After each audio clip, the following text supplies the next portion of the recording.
listening. Sometimes far too long for snakes in my shoes, walking with sleep in my youth. I pray to keep heaven send hell away. No one sings like you anymore. Black hole sun, won't you come wash away the rain? Black hole sun, won't you come? Won't you come? Black hole sun, won't you come wash away the rain? Black hole sun, won't you come? Won't you come?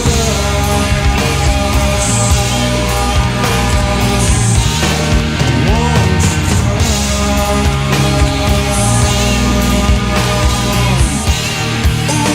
you come?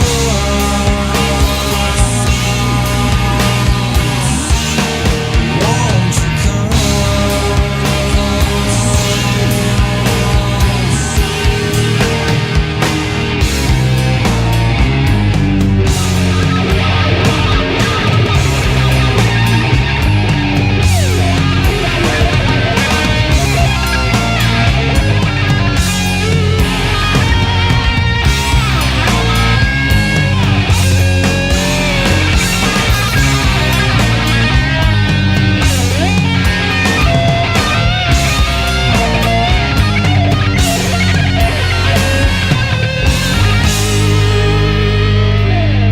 Hang my head, drown my fear, till you all just disappear. Black hole sun, won't you come wash away the rain? Black hole sun, won't you come? Won't you come? Black hole sun, won't you come wash away the rain? Black hole sun, won't you come? Won't you come?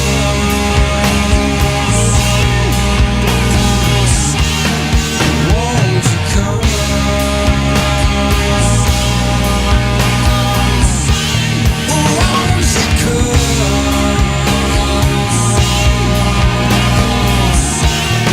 Won't you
What's up, Cyber fam, Cyberspace Cadets, and of course you fanbots out there. It's Irate Prostate. It's Thursday night, and you know what that means. It's time for Hot Takes with the Butter Baron and Lotus Wolf. What's up, fam? Fam. Fam, fam. Yeah. Lotus, you like the new title with your name in it? Yeah, it looks great. It should be bigger. I think we should just rename the show Fam. If I had a nickel for every time I heard that, it should be bigger. Anyway. Yeah, it should be. Whoa. That's not cool, bro. Some people only got little baby mushrooms out there. I don't feel sorry for you, Brian. It's okay. Oh, it's not me. Don't worry. Don't worry. Dude, I feel you. Yeah. I got a tuna can. It's like 9 inches wide, but only 2 inches long. It's all about the girth. He's all about that girth. Girthy as fuck. I gotta slide it in sideways. Isn't that right, Beebs? Snap. Right. We got the snap box, the chat box open. Or is it? I think it is. Well, I can see. So, all right. So it's been a couple of weeks since the last we got together. Brian, you want to talk about your little adventure? Oh yeah. So I got to step on a nail, and then I thought my tetanus shot would, save me from any problems, but it did not. So I had to go to the emergency room to get antibiotics and another tetanus shot. And then immediately after that,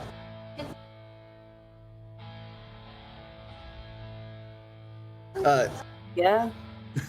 immediately after that,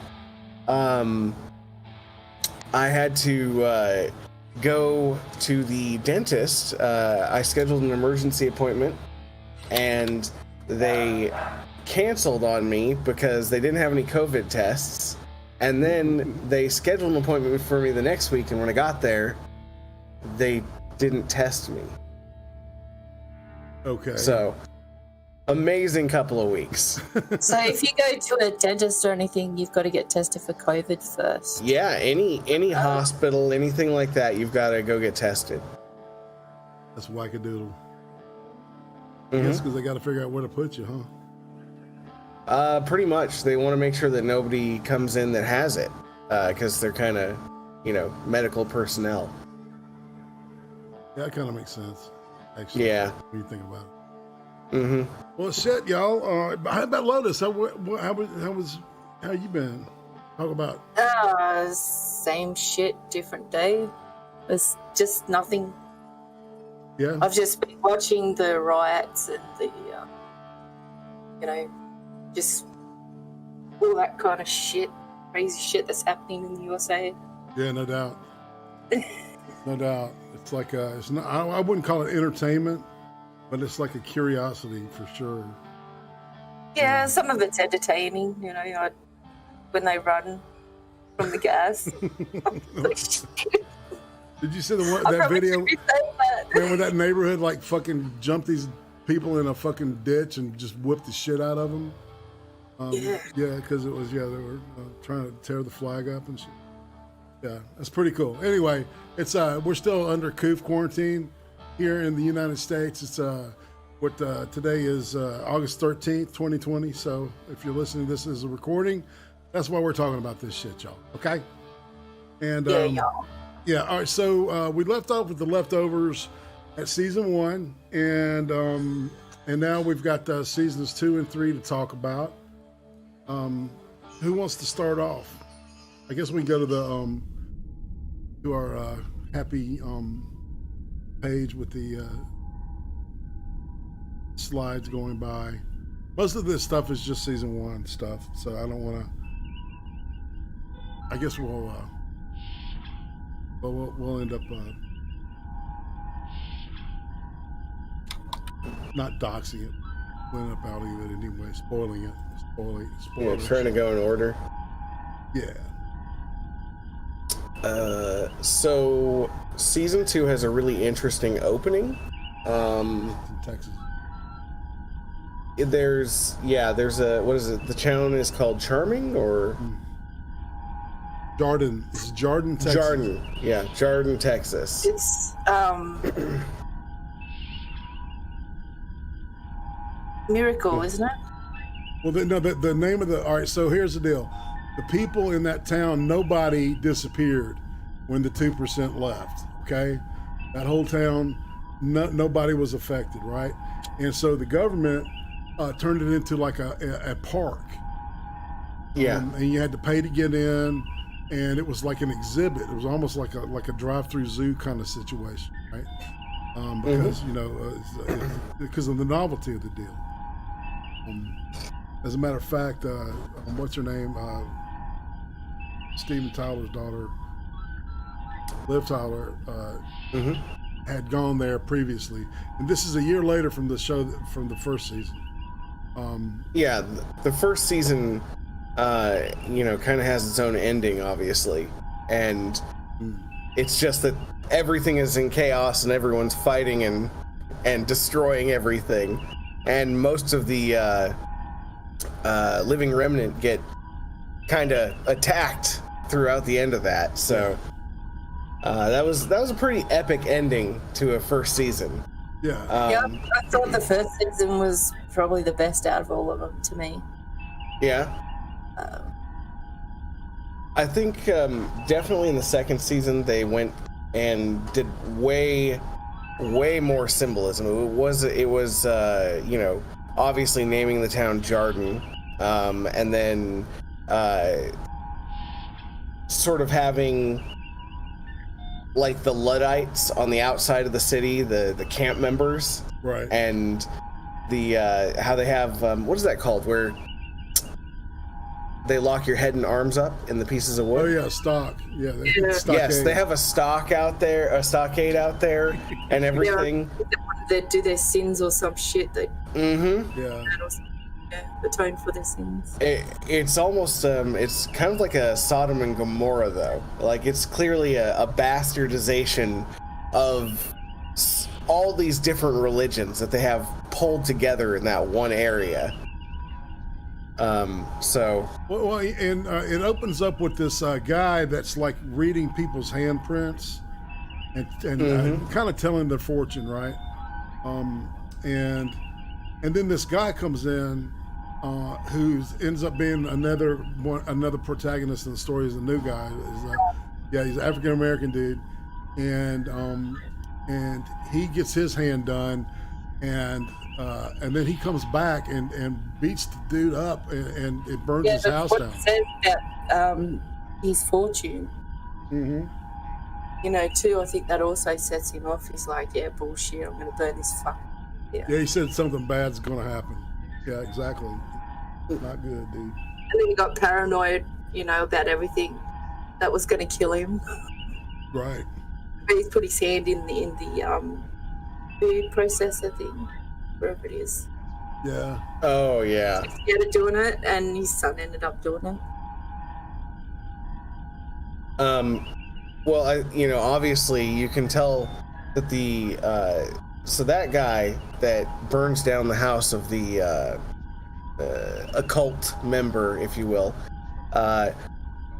he basically has had a really shitty experience with that prior, because you later on find out that his dad's sort of like a mystic.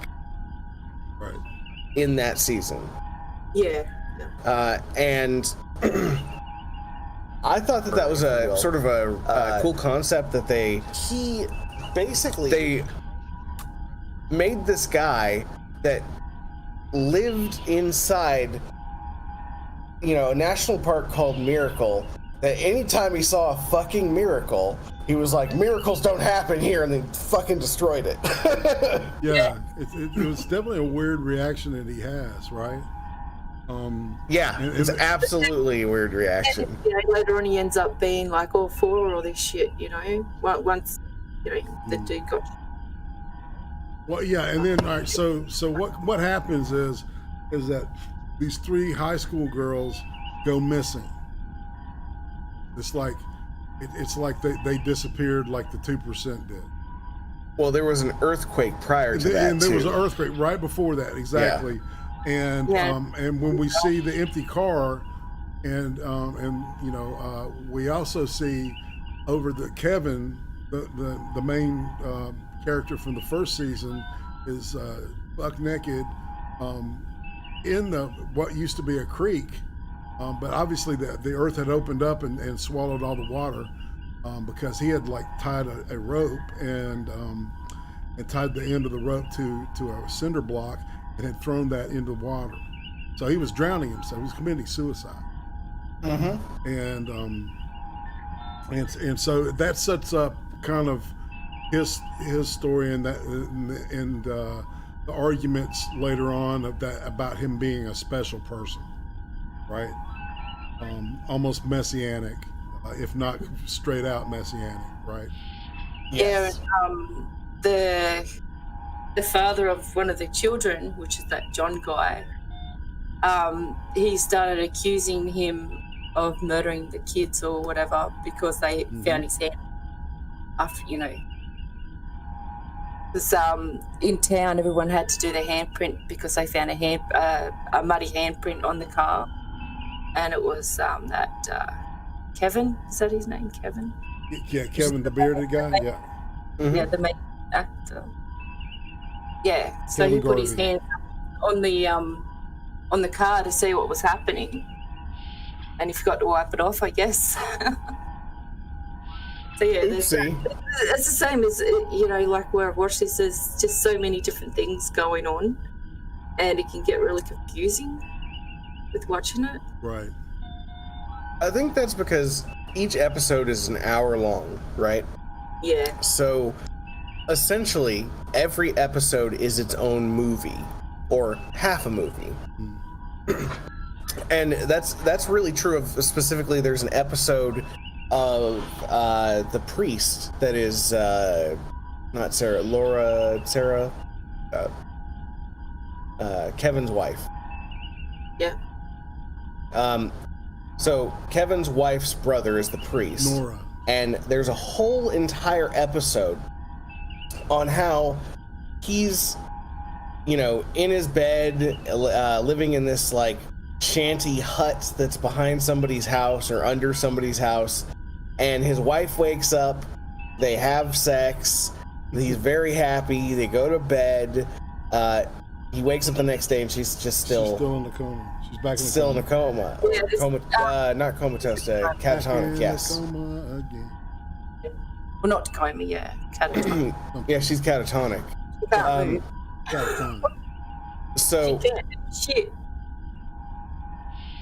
He looking like Joe Biden.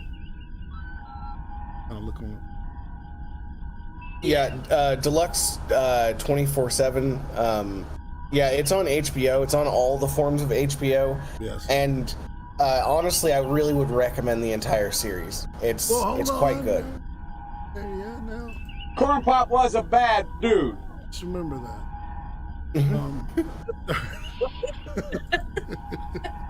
He was a bad dude. He was. That's right, man.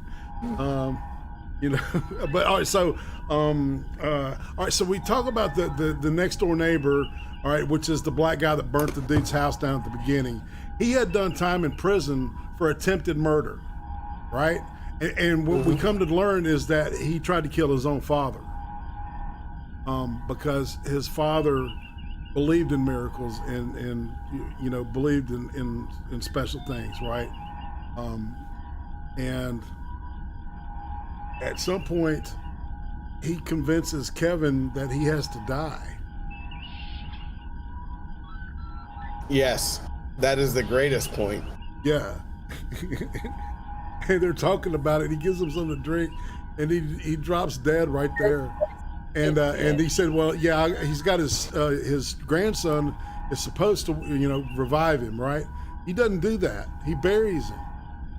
And so, and then he goes to this place that looks like where they are, but it's obviously like Hades or something like that, right?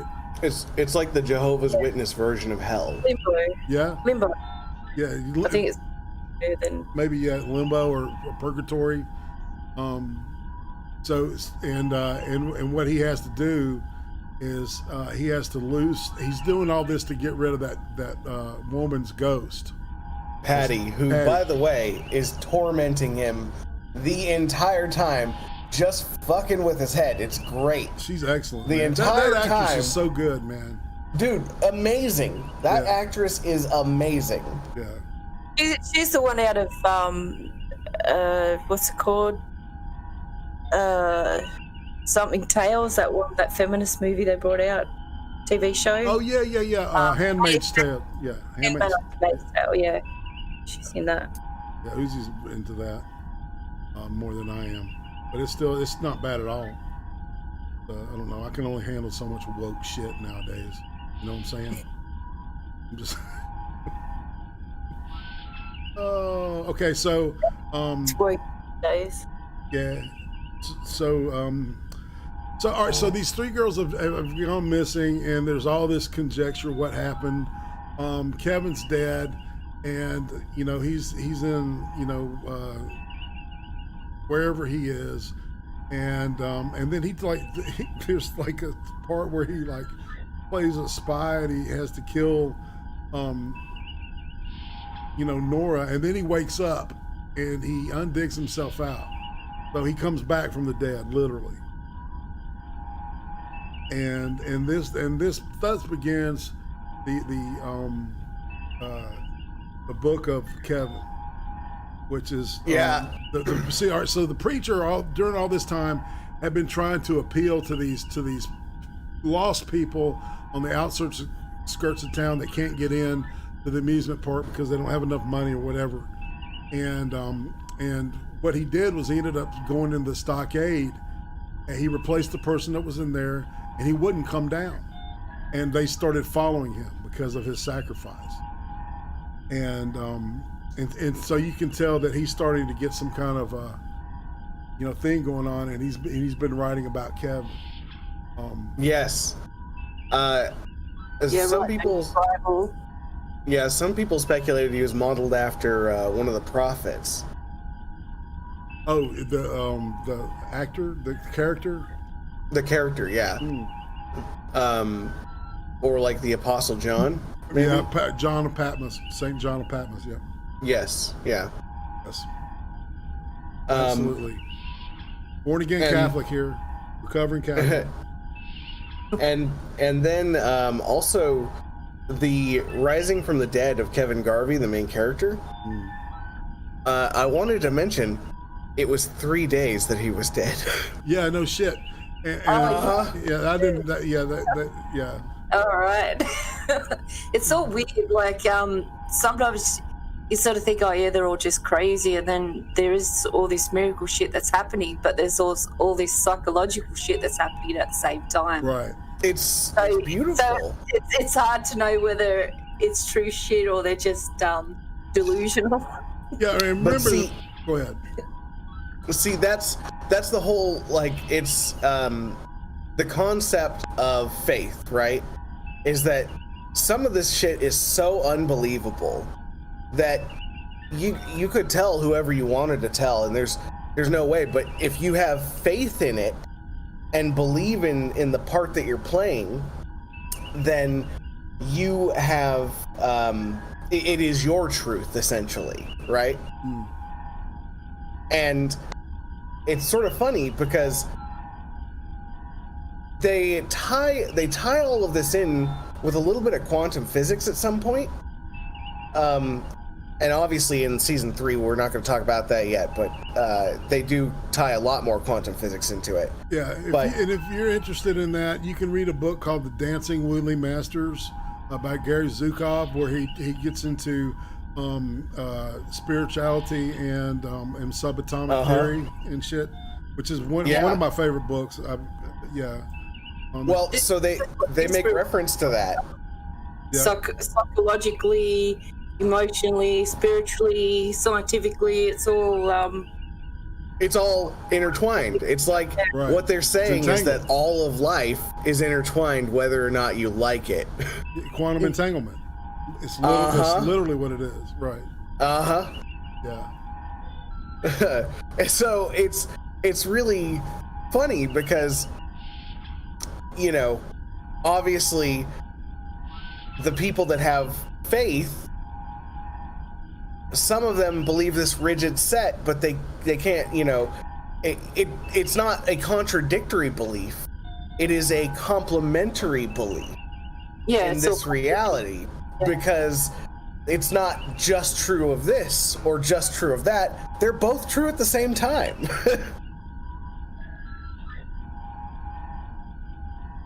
So I thought that was a really cool concept that they put into place in season 2, very, very well.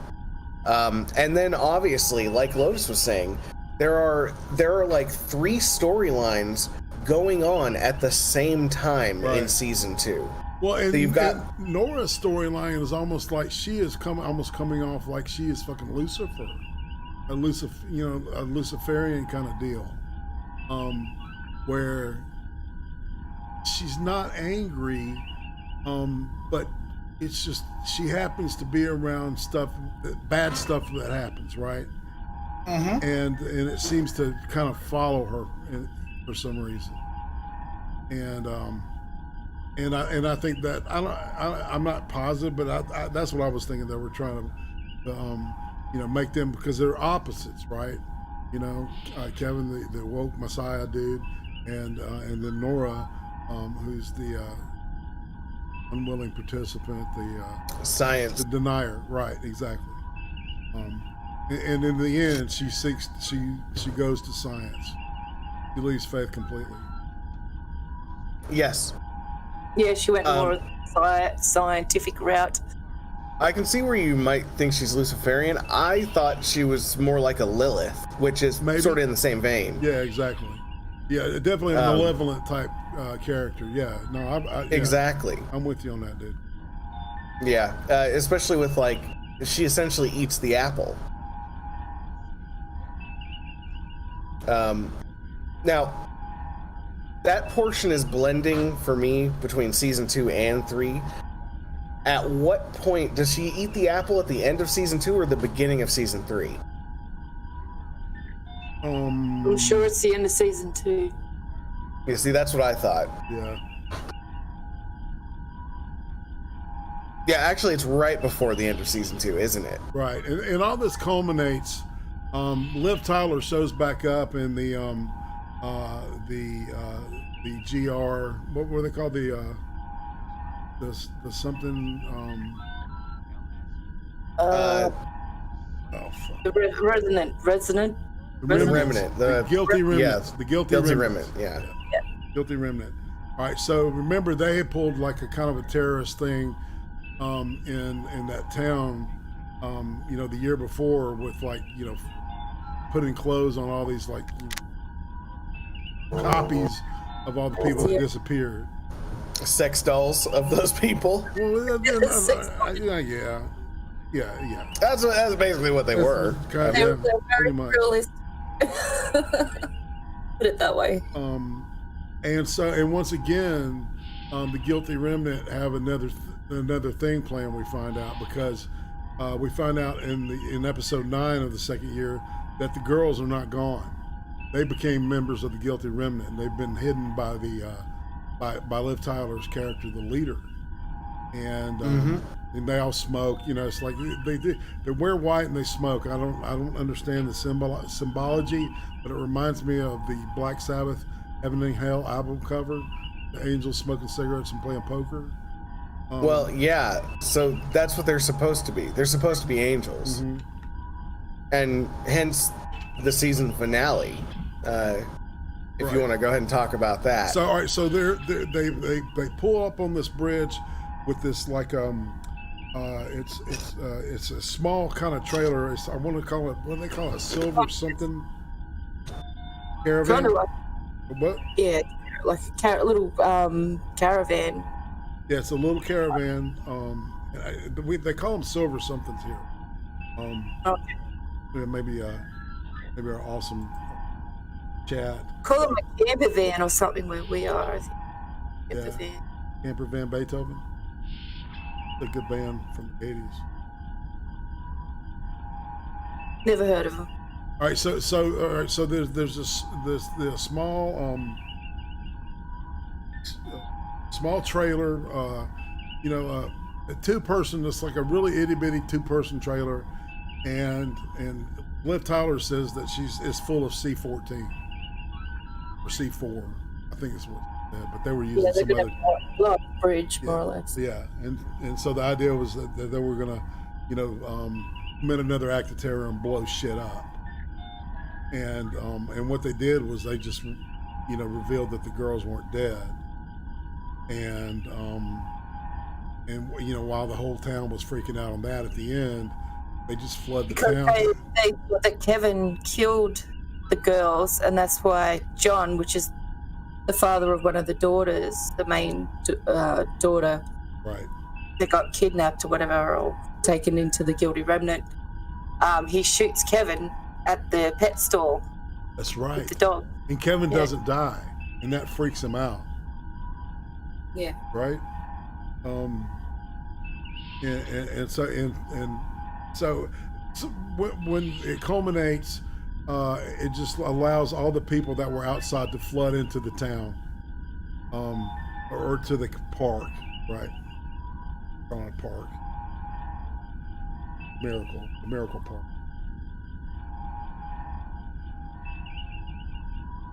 I get told I look half Asian.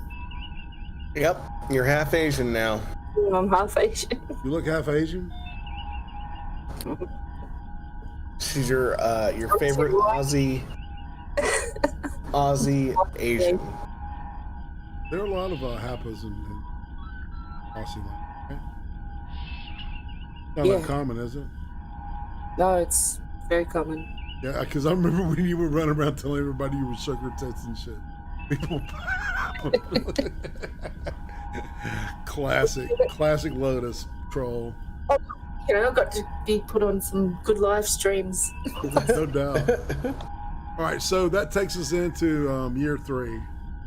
The 3rd season, the final season, is only 8 episodes instead of 10. And this one, and it begins, it's called The Book of Kevin, is the first episode of season 3. And that's where it's revealed. Well, first of all, Kevin is working in Jordan. They've kind of settled down there, and it's like 4 years after that. So it's been, at this point, it's been 7 years, or the 7th anniversary of the disappearance of the happening is coming up. And so all this stuff is ramping up to that. So Kevin, he doesn't know this, but the preacher guy is writing a literal gospel about him because he thinks that he is the second coming of Christ. Mm-hmm. And he's offended by that shit. He can't, it really pisses him off. I do love the bar explanation though. What? So when they're in the bar and he's like, "You're writing a gospel about me?" And he's like, "Yeah, you're kind of Jesus." And he's like, "What the fuck does that mean? I'm kind of Jesus? Why would you think that?" He's all, "You died." Yeah. You keep dying about that. You're dead, bro. And then dude shot him in the stomach and he didn't die. Yeah, he tried to kill himself. He tried to kill himself, and God opened up the damn the creek and drained it because I'm kind of guessing he's like 33 years old. He's a lot older than that. Yeah. So there's all this like stuff going on, and at some point Nora, she kind of starts. I don't know. She starts getting lost in her own mind. Yeah. Well, I mean, if your significant other could just kill themselves over and over again and not die, that might fuck with you too a little bit. And the thing, the preacher's catatonic wife had gotten pregnant, right? When she woke up that one time, they talked and reminisced, and then they screwed because they're fucking married, right? Yeah. And then she gets back to catatonic things. So but people think, it's like, yeah, that's bullshit. That he just raped a catatonic woman, even though she is his wife. But at some point she comes back and validates everything he said, right? Which is good. I like his character, I really do. I want to talk about the party. Now, see, what's the symbolism and all that shit, man? when they go to that party boat. Oh, that's in season 3. Yeah. So we're talking about season 3 now. Yeah, we are talking about season. Where you'll go to Australia. Yeah, because his dad. Well, all right. So Kevin's dad at some point comes through the TV and says, "Son," he can see him, and he talks to him. He says, "I'm in Australia, man, and I'm on this great drug called God's tongue. This is the greatest shit I've ever been on. I don't know if this is real or not, man, but I love you, son. I always have, you know." And well, yeah. So if you think about what his father has said throughout the other 2 seasons that you've already watched, right? It's very apparent that they're giving Kevin the role of Jesus at this point. Yeah. And if you think about it, the entire time his dad is talking to him, he is referring to season 3. The whole time. yeah. He's like, I fucking. Well, so if he's Kevin's father, is he not like kind of representative of Almighty God? He is God. Right. Yeah, exactly. he's God. 'Cause, the God's tongue thing kind of gave that shit away, I thought. When he tries to Exactly. That's kind of, and that's how he was able to get out of the nut hut and rescue his granddaughter, right? Yeah. Who was locked in that fridge, man. Yeah. So it's like there's so many layers to this. So let's see, where am I going here? Oh, okay, yeah. Nora goes. She ends up meeting this guy, and he tells her that there's this machine. And who's the guy that they meet? The Perfect Strangers. Don't you remember that TV show? Perfect Is that who that is? Yeah. Yes. He's playing himself too, right? Yeah, That's what. See, I didn't watch that show. Uzi watched it when she was a kid, and so she was telling me that that's who that guy is, and he's saying for $20K, that she can do it too. And so that kind of puts that story into motion in the second episode. So she starts, God, what happened with the baby though? All right, so there was the baby that she was left with, and I don't know. Do y'all think that the baby was going to? Yeah, exactly. I was going to say, do you think that the baby was going to represent something, and because they didn't have time to do it, they weren't able to do it, and they just wrote it out of the script? I'm kind of thinking there was a lot of things written out of this script that didn't have closure. Right. Well, that last episode, that could be the reason why. Yeah, that's where I'm going with that. Was the last episode, because I think that I wanted to see what the last episode talked about instead of just hearing her talk about it. Does that make sense? Yeah, it does. But we're getting ahead of ourselves. Yeah, and like the episodes are opening with these great, like Your Own Personal Jesus, like a lounge version of that song, which is I think, isn't that Ministry or is that somebody else? I don't know. He says it's Depeche Mode. Yeah, Depeche Mode. That's right. It was Depeche Mode. Yes. Yeah. Or is Depeche Mode. Depeche Commode. Yes. The greatest band known to man. Depeche Mode. Yes. Yep. And then so everybody ends up in Australia. The dad, he's supposed to find this medicine man. He's supposed to give him a song? To stop the rain, the flood. Stop the flood, right? And he falls on the guy. He's trying to fix his roof. It is so funny, man. Because evidently you can't be on Aboriginal land without like express written permission. Is that tell us about that? Because I didn't. That's it. Depends on what part of Australia you're from, because they say that they're from Melbourne. So when they're further inland, so there's Aboriginal land, and if they want to do certain things, yeah, they've got to get written permission and that. Well, and the fact that he had that song. And the Aboriginal land that I live near, I can just go in there whenever I want.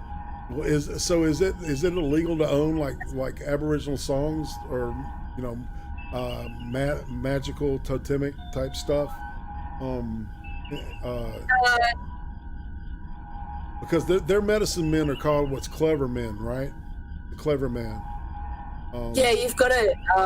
Well, you can't just go and hide and just record their shit.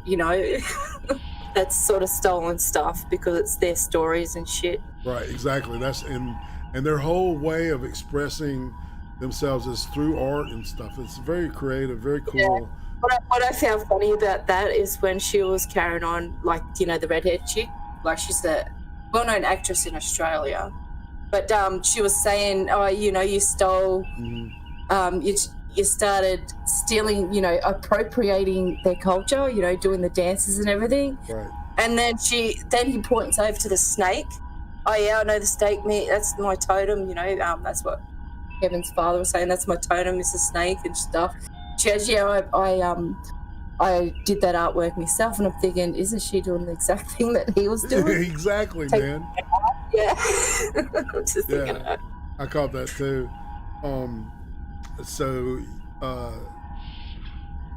And what's interesting is so he ends up wandering through the desert and gets bitten by a snake and shit. It's this a great. His path is interesting, right? So who am I? I'm forgetting somebody.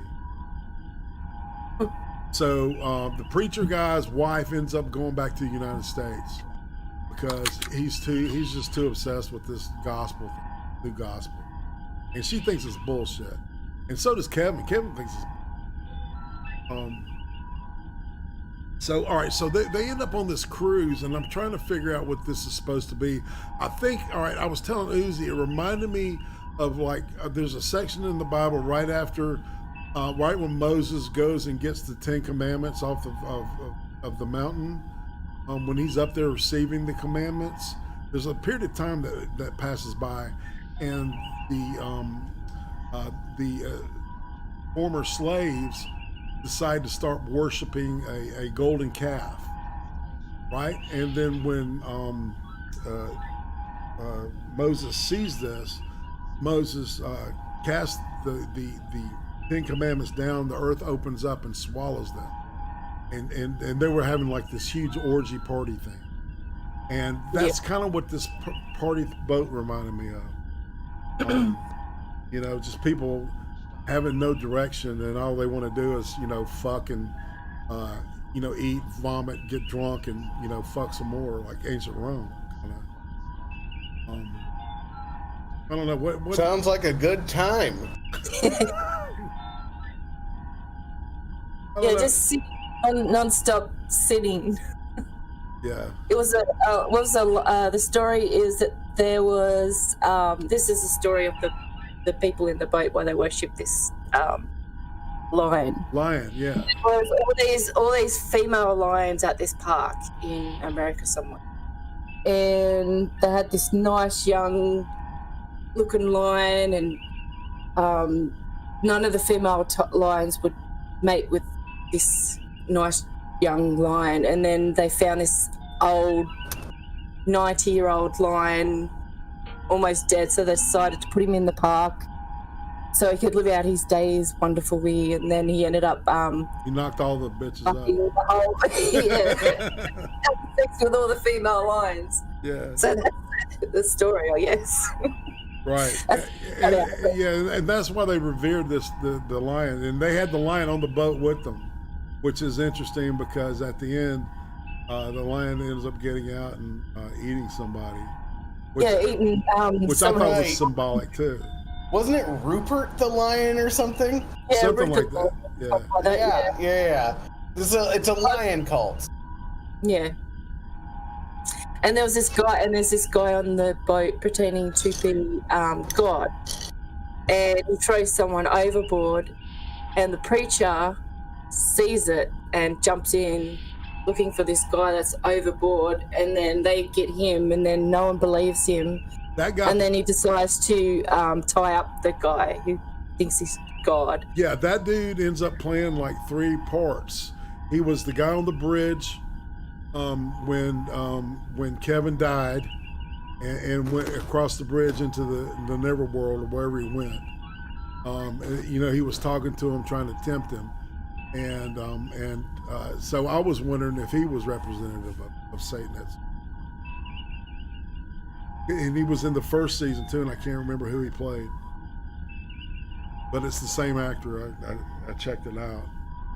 I didn't write any of this stuff down. I'm sorry I didn't prepare as well as I could have. Yes. Only had 2 weeks. I just watch the movies and comment as it comes. That's right.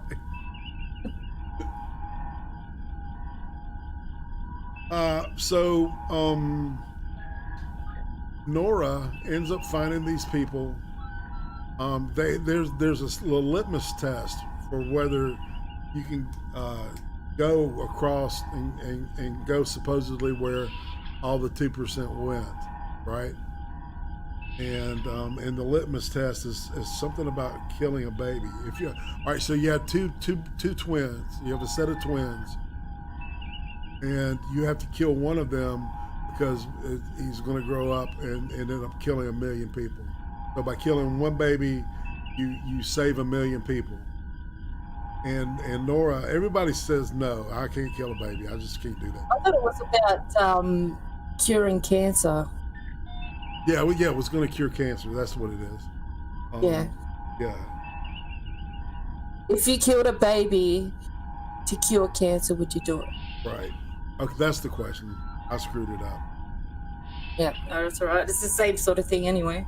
Yeah, but Same type of question. right. But most people said they can't kill a baby even under those circumstances. But she says yes.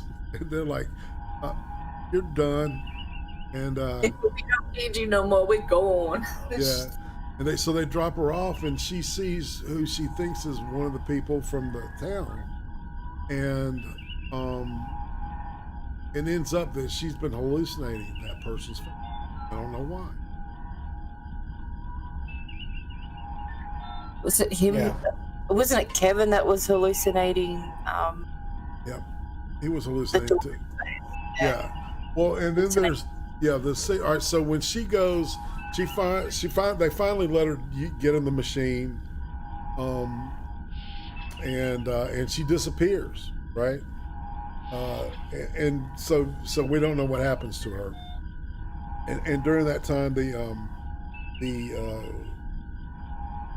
Kevin ends up going somewhere else again, where he's the spy president thing, and there's this machine that you put your eye in it, right? And it measures your eye, and then you have to put your pecker on it. And I didn't understand that, but it was funny as shit. I think it was just something weird they threw in. Well, I mean, there's the whole scene. That's what it was called. Yeah. Well, I mean, this other reality though, there's the whole fact that, in the other reality, Patty was the president, and she's also a little girl that he has to throw down a well in order to make her go away. He has to cast her out. Right. And something. She ended up being Secretary of Defense or some shit. She was the president.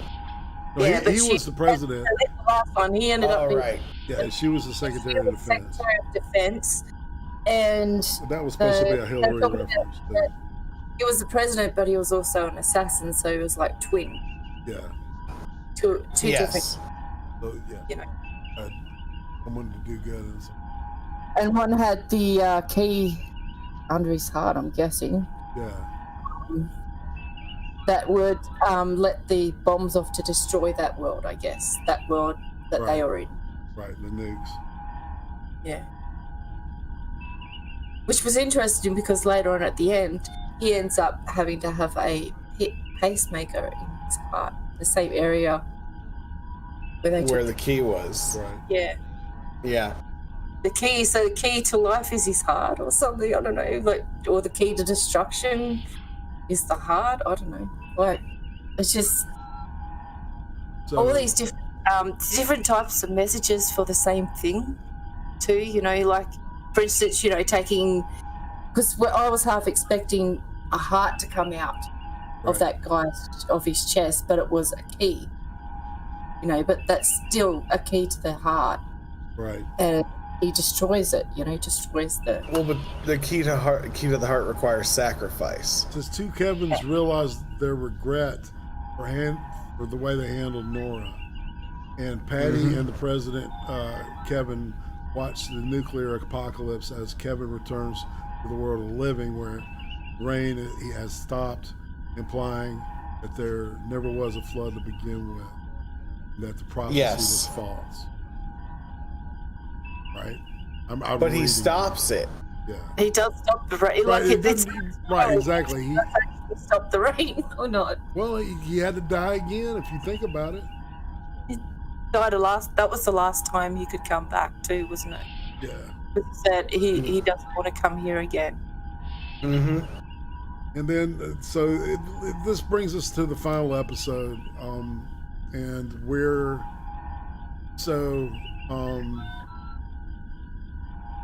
I wish this had been because it seemed like to me this would have been just a whole season by itself, right? Yeah. Because it opens up and Nora's older, and she's like does these birds for this convent, this nun thing, and she's living in Australia, and obviously years have gone by, and we don't know what happened, right?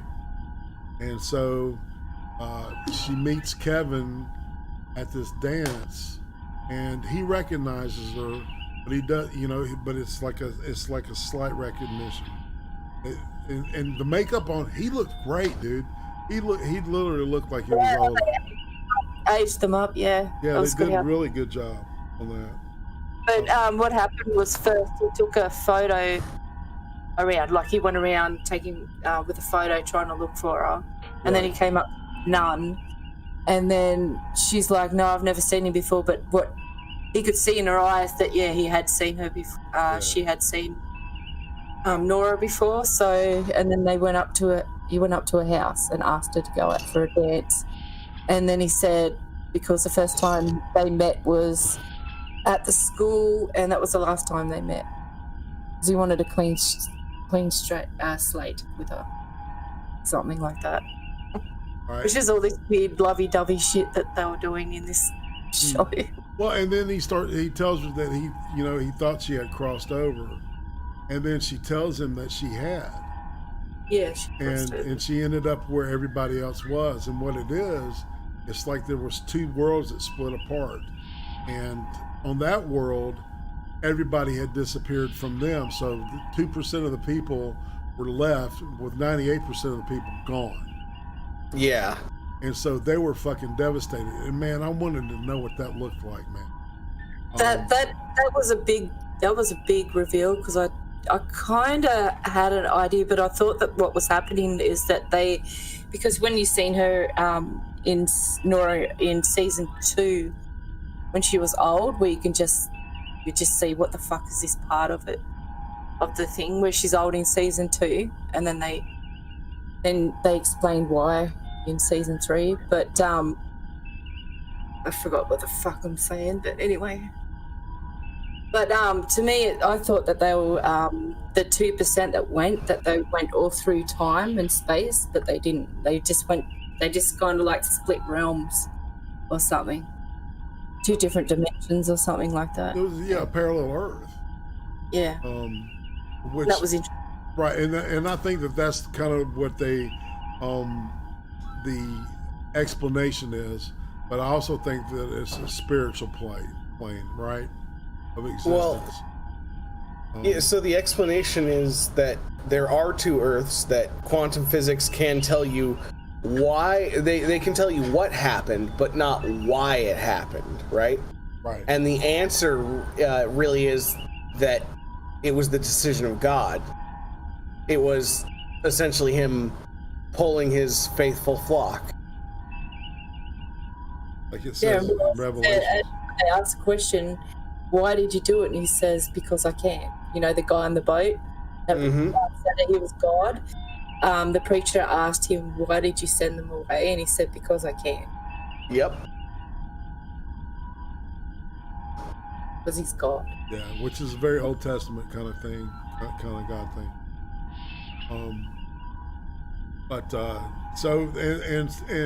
So Nora goes back because she ends up finding her children, says, and she finds her husband and everything, and they're just that whole planet is just fucking devastating. Which I thought was really interesting because you would think that the people that were left would congregate together. I don't know. It seems like their reaction was really realistic, I think. I guess there's only 2% there, so they don't need everything. So that's why a lot of the buildings were empty. Right, exactly. People just didn't want to leave their place where they live. Their loved ones come back or something too, They got all the resources and shit.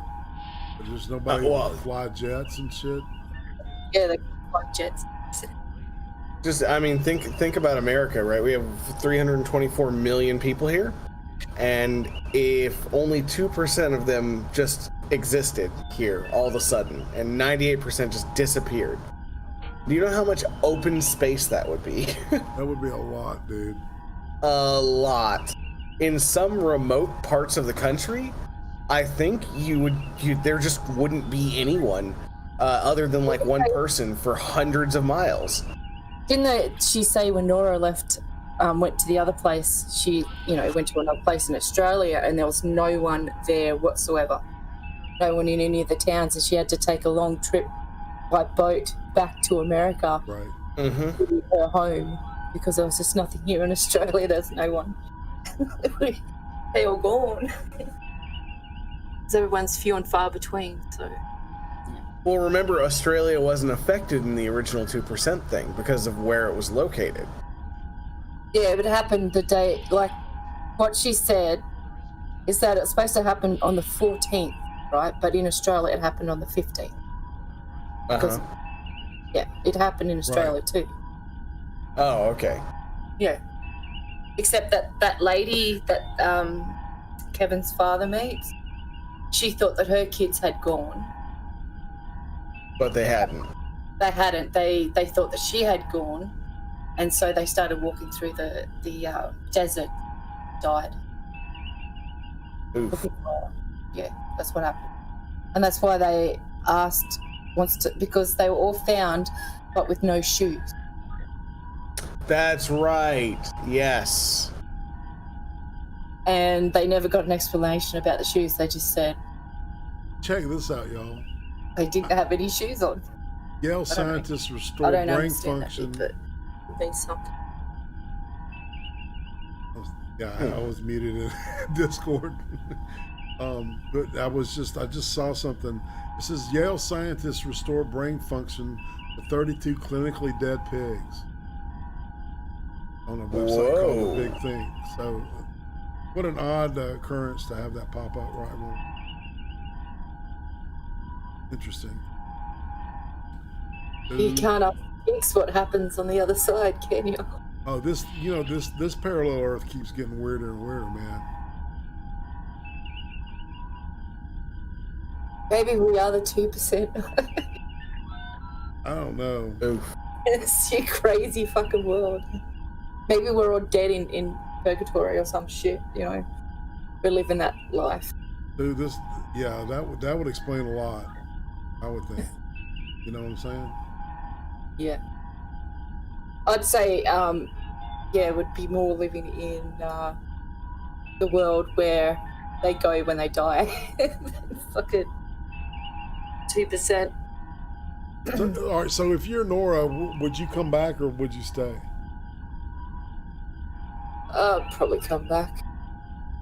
Yeah, I'd come back too. I mean, especially with her family having moved on and not really wanting her since she'd been gone for so long. Right.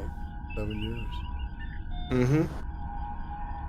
So she comes back and she gets older and meets up with Kevin and tells him this story. And that's kind of where we end. And, That's where it yeah, that's kind of, you know, and I was like, God damn it. I wanted what more. I don't get out of this, okay, Kevin's ex-wife, right? She goes out on a boat and goes scuba diving. I thought she was going to kill herself, but she didn't. That's what I thought it was going to be like. She'd go in there and then take the thing off and die, but she didn't. So I don't know what the relevant of that was. Oh, yeah, and they were doing this like a psychic rip-off thing, like she would she and the next door neighbor, the black dude, ended up getting together, and they also became a team where he would act like a clairvoyant, and she would be like going on their Facebook and stuff and talking to a radio in his ear and telling him what, you know, because she's a psychologist, telling him, you know, what to say and what kind of, you know, help them get some kind of catharsis or closure, you know, in their on the issue, whatever issue. Yeah, which is ironic. Very much But so. Do you know what that significance was when she went out on the boat to go scuba diving? No. I don't know on that one. It might be a loose end because they had to close it up so quick. I've sort of seen those type of things, those type of loose ends. That's what I'm talking about. I've seen those type of things in the TV show where they didn't, where they just left it like it was nothing. Right. Yeah, that's understandable. Where you could see there was supposed to be something. I do know that her role was just to be a false prophet. Yeah. Well, that's what she says in the end. She was Judas. Yes, she does. Yeah.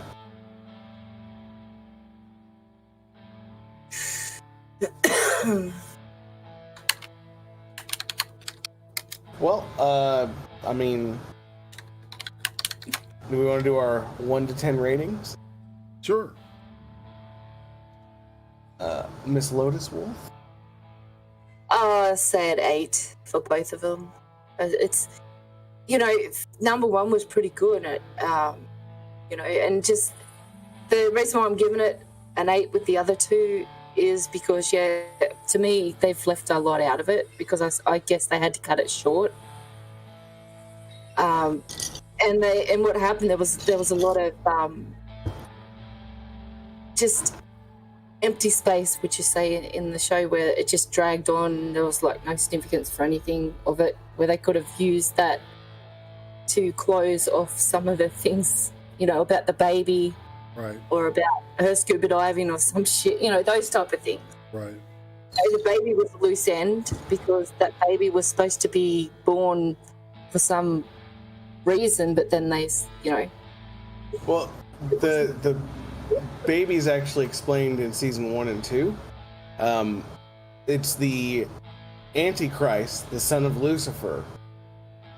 And essentially, you know this because he predicts that the baby will be born a boy, and it's a girl. Mm. And so they're kind of showing you that he's the king of lies because he obviously had some power when he looks into Kevin Garvey's eyes, you know, as he's dying. And they, that's sort of the point, is that the baby is the Antichrist and has, you know, is now in different hands, so doesn't have the chance to become that. So if the baby stayed with Nora, would have been the Antichrist. Right. Had they kept going the way they were going, yes. Right. Oh, that makes sense then. Yeah, All right. I guess so. All right, Brian, you wanna give your I actually agree with Lettuce. I think the first season was a 10 out of 10. Season 2, they were quite metaphor heavy. So along with season 3. Season 3 was extremely metaphor heavy and in some ways like an acid trip. So I understand that like that probably is more of an 8 than a 10. Just because you're going to lose a lot of audience. So what was your season 2 score? 8 as well. Okay. Yeah, here's the all right. I'm giving season 2. I thought season 2 was good, and I'm going to give that good too, a 9.5. Don't get me wrong. It's there. Yeah. There's still, No. but it's just a few things with everything, I guess. Yeah. Schedule, and I guess. So there's not going to be definitely not a season 4, is there? No. That show's been done for 5 years. Season 3, I'm giving like a 7.5. It's because of that last episode. It kind of antagonized me.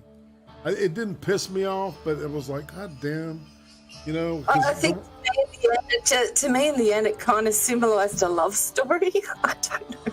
Maybe, yeah. It was kind of. They took a left turn. It was kind of like that whole fucking Lost, kind of like what the fuck kind of thing, Because all these, I never saw Lost, but I know that all these people were invested in it. The last season pissed everybody off. Last episode is back. I really wouldn't call this a Lost ending. It's okay. Yeah, the Lost ending was just, oh God, it was just terrible. Yeah. It's just like, the last 2 seasons don't matter at all. You know what I mean? Yeah. To me, I do really think that it come down to, love and tragedy and all that kind of thing. About different struggles with family, life, love. Yeah. That's what it came down to. It's just like, what? Sweet. All right, so looking at, let's see, I'm going to pull this up.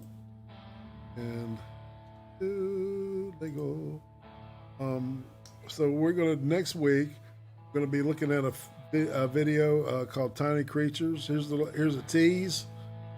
And it looks like a series that's kind of like Meerkat Manor kind of thing, where it gets into the daily lives of survival and struggle of small animals, everyday stuff. It's like a Discovery show almost, but they use CGI to illustrate like mini stories in it. Right. So they're mini stories of animals' lives, is it? Or CGI? You really, I'm not really doing justice to it. You have to watch like at least the first episode. They're really short episodes. Okay, good. And you'll see what I mean. All right. All right. So, and then the next week, Lotus is going to pick for us. All right. Oh, okay. All right. Sounds good. So, and on that note, people, I don't have anything else to say tonight.